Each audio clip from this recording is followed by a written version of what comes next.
So there was a huge precedent that was recently struck down. Tell me what you make of, basically Dobbs being struck down. I think it's fantastic that the Supreme Court went back and fixed a wrong decision from decades ago. And what this really did was to move the decision-making down to the state level where it should be.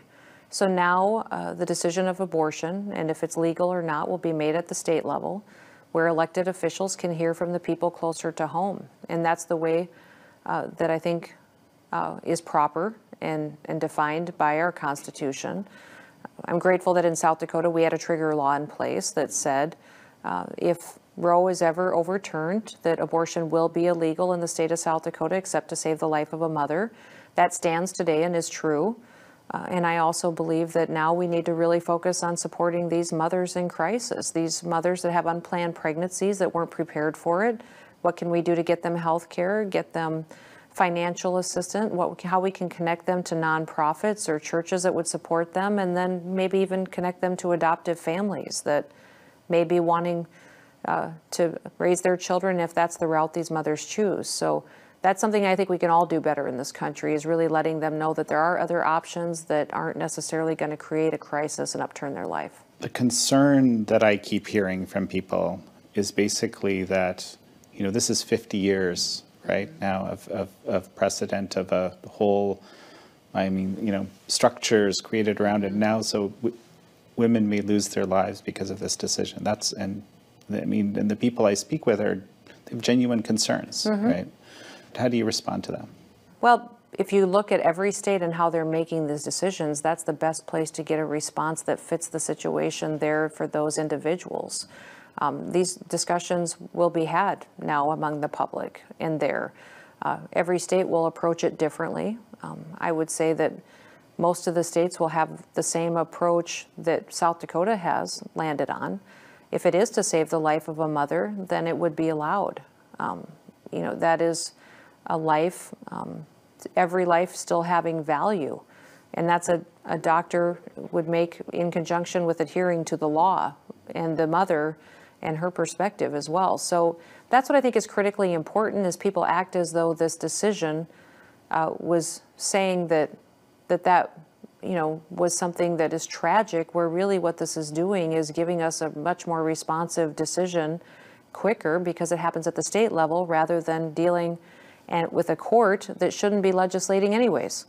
The court makes decisions and based on the constitutionality of what these statutes are and releases that. Legislating needs to happen at the state level. And you're not worried that, because in your state, you'll have people who believe strongly in the right to abortion. I don't know at what level, of course, there's these gradients.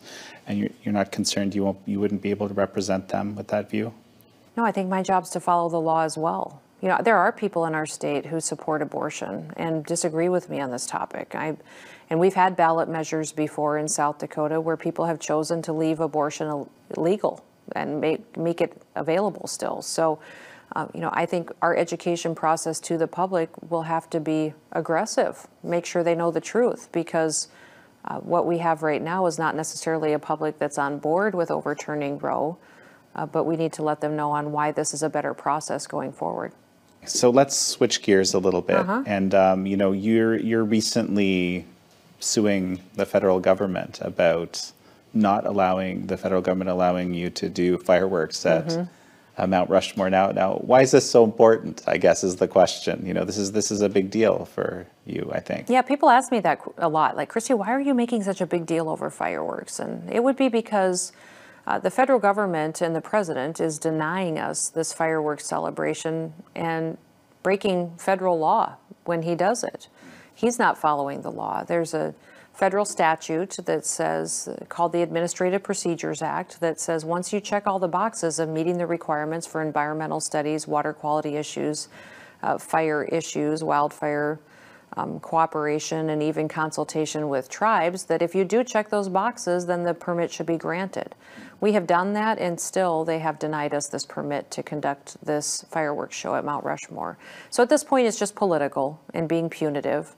And my duty is to defend my state. South Dakota's #1 industry is agriculture. Our second largest industry is tourism. A big part of that is Mount Rushmore, and being proud of those four leaders on that mountain and our country's freedom and liberty that it stands for is important to us and getting people to visit us.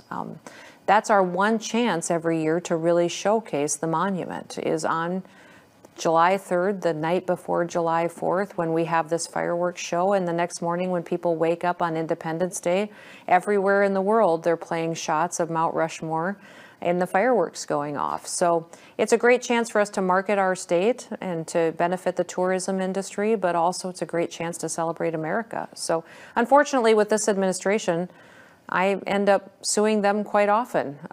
You know, President Trump was in the White House. I was on offense every day. He helped me solve problems.